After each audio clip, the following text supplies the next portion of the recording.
directions.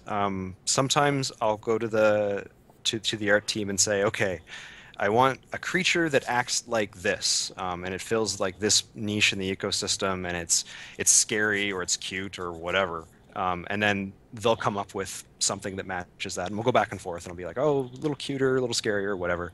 Um, but then other times, they just come up with a crazy looking creature, and I like it, and I think, okay, well, what can we use this for? Okay. Like the tall birds, for example. The Ah, I tall love tall birds. they're probably one of the more distinct creatures in the game, and they were just a really early concept made by one of the artists, and I was like, oh yes, we'll use it for something, and then eventually it turned into this territorial, breedable animal that you can Hmm. raise for your own. How do you feel about the Tim Burton comparison? Because I hear that quite often when people are trying to describe the game. I like early Tim Burton. Okay. Some of his later movies Like are not so good. like But Edward Scissorhands, but none of the yeah, pirates. I guess he didn't do yeah. pirates. What is this newest stuff? He The did Barber of the Seville. that was if you like musicals, but yeah, he did like the Planet of the a Bad Planet of the Apes starring Mark Wahlberg, I think, Oh and wow, yeah, stuff I forgot like about that. that. Yeah, yeah. There's a reason. It's we referenced like in our own talking about what the look would be. It's like, oh, how about something kind of Edward Gorey, Tim Burton, Ah, that okay. kind of like So we it have was a like a considered. yeah, like a mood board. Like when usually when you start the look of a game, you create a mood board, which is just clips of things like existing media that you want to take elements of the style from, and you put it all together and you see what fits and what doesn't, and then use that as inspiration, and a template for what you're actually going to go for. Um, the danger is you don't want to be a pastiche of what you're aping. You want to kind of take inspiration and then move along with it, which I hope we're doing correctly. No, it's very unique. I love. There's something very addictive about it, and I don't know because I have to tell you that the first time I played it, I think I went to level 35 and rage quit the game when I died. Okay, But okay. yet keep coming back to So it. that's what we're hoping for. Because Okay. the game is hard. It's supposed to be hard. There's some broken elements of the economy, and once you kind of figure out what's going on, like really advanced players can live for hundreds of days. And I mean, I Yes. don't know what they're doing after day 400 or so. That's longer than I play most games for, but I mean, it's not a roguelike, but it's roguelike inspired. Like we have permadeath. Mhm. Yes. We don't like explicitly. We do not want to have tutorials in the game. We try to let the player learn, because I think that that can be fun. Like just you're dropped into the middle of nowhere, you're trying to figure out the game for yourself, and then every little victory that you gain, like you learn how to craft a thing, or you learn about cooking your food, or you learn about farming or whatever. Yes. Every little piece of knowledge that you gain helps you the next time. So there's a fine line there between it's really rewarding and punishing at the same time, and rage quitting. Yes. Well, I do want to talk about the game a little more, but first, maybe more about Klei and how long have you worked for Klei right now? I've worked at Klei since 2008. Okay. And what's the kind of atmosphere there? My assumption is it's a smaller kind of developer company. Uh, yeah, we're pretty small. I think I haven't counted recently, but it's about 20, 30 people at most. Like we gear up and gear down with contract work when we're doing like a larger project like Mark of the Ninja or the Shanks. Yes. Um, but yeah, and then internally to the company, Don't Starve is a smaller team, and it actually has been ranged in size from at the beginning it was about 3 people, and currently it's about a dozen. Okay. Now, this is the first game for Klei that's not Xbox Live Arcade, is that right? I think that the original Clay game that they did before I joined the company was Eats, Okay. um, and it eventually made it to Xbox Live. But when it first came out, it was a PC only thing. Ah. So did you work on any other games, or this is the first one that you've done? I worked on Shank 1 and Shank 2, Okay. and then when I first started, they were working on a game with Nexon called Sugar Rush that kind of never really made it out of beta. The parent company pulled the plug on the Nexon branch that we were working under, and then we decided to make Shank, kind of in the wreckage of all that. Okay. The chat room says they love Shank. Uh, There you I go. have it's I like Shank 2 a lot better than Shank 1. It's not my favorite type of game personally, but I spend a lot of time making Shank do Shanky things. It sounds violent. It's very violent. Is it? Let's talk about the characters for Don't Starve. Now, I've played Wilson, Willow, and Wendy. And W's, you're fond of W's. Yeah, I just kind of it happened, and we've been running with it. So Okay. all playable characters in Don't Starve start with W. All evil NPCs start with M. Ah, It's kind of the opposite of Mario. okay, okay. Now, I'm looking forward to Wolfgang and WX78, but the characters are all sort of, they have the same style and the same sort of angst about them, but some of them are a little less so than others. Like, how would you describe their personalities? I mean, Willow to me is more violent and less angsty, and I don't know, how Um, would you describe them? I guess, well, Wilson is a gentleman scientist, which means that, which was an actual thing back when. He's a person of independent means who has decided to apply his intellect, such as it is, to science. So he's not actually a very good scientist.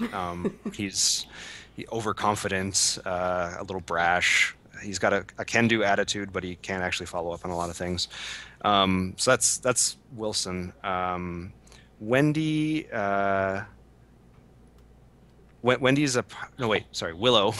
I get Wendy and Willow confused sometimes. Willow is a pyromaniac. She's aggressive.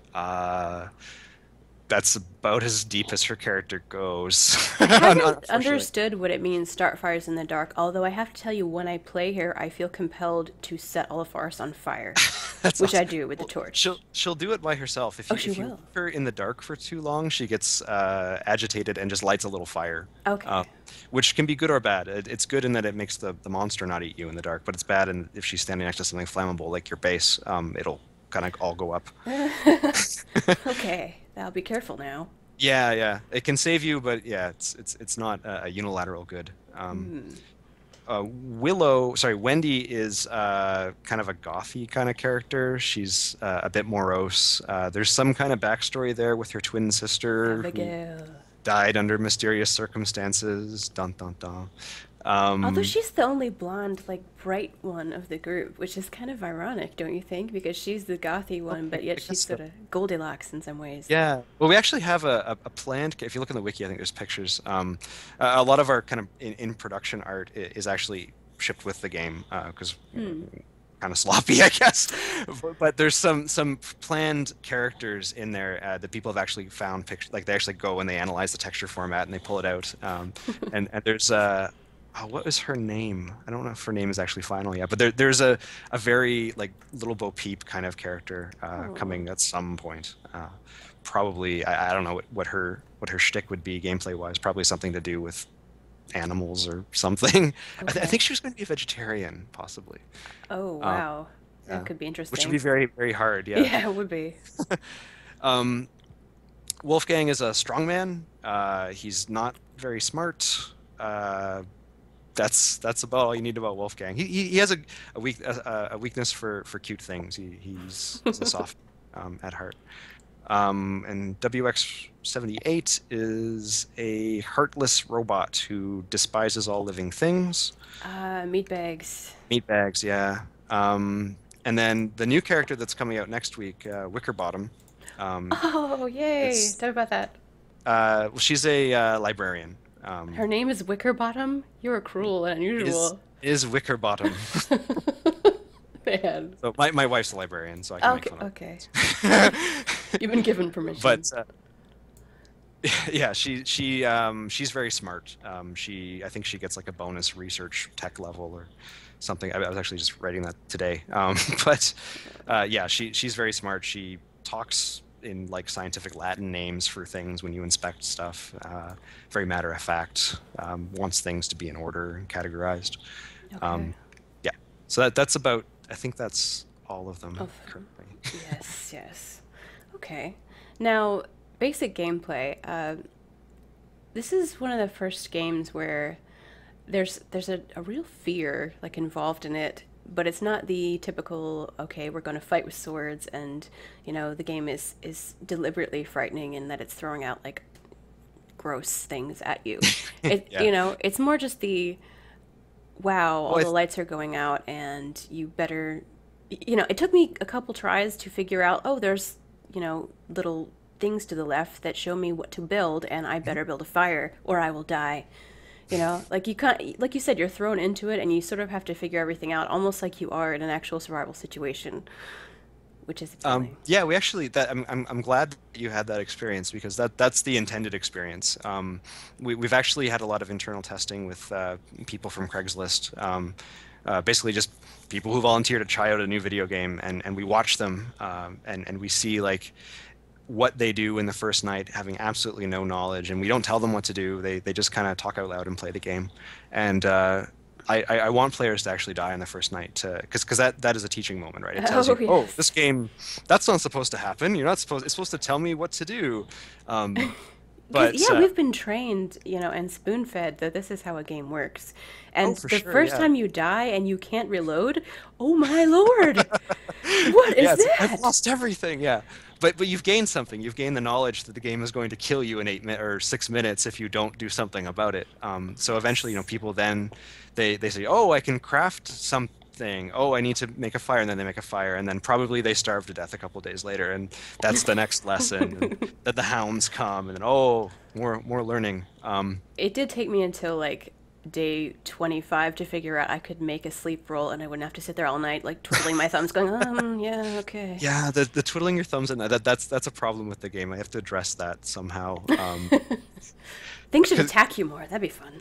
yeah, well the hounds are well they're kind of random. I guess when the sanity update drops, there'll be some interesting things that Oh might hope. my. Well, I have to tell you, I have hounds in my game, but they don't attack me. They like me.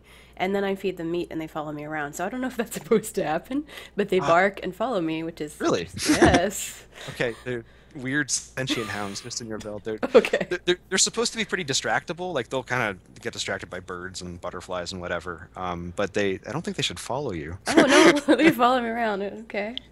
I took a Huh. picture. I'll show you then. They're all Okay. sleeping Yeah. next to me on the ground. It's cute. I, I wasn't even aware that they slept. Okay. I guess so. See, the I am game, the the horse emerging whisperer. gameplay. Yeah. You Yes. sure they're not pigs?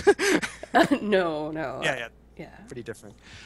But yeah, I think like with fear and horror in games is an interesting thing. I think that kind of the last game to really give me a good scare.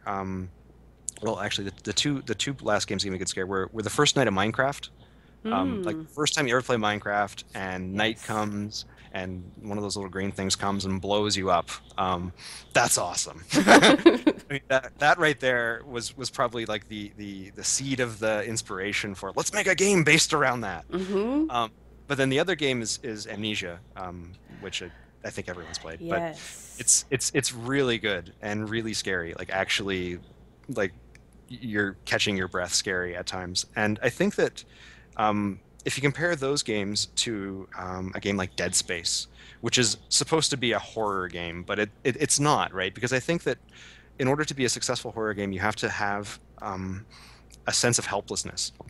Like Mm-hmm. if you give yourself a gun and a shotgun and you can blow up whatever you want, basically based upon your gaming skills, it's kind of just a gross action game. Like you're fighting monsters Yes. who are gory and whatever, but there's no actual fear there because the player is still an action hero, which is why in Don't Starve, like Wilson he can fight, but well, high level players will kite very effectively, and we need to kind of stop that as well. But Mm. the intention, at least, is that Wilson's not actually that good of a fighter. He doesn't take many hits before he goes down.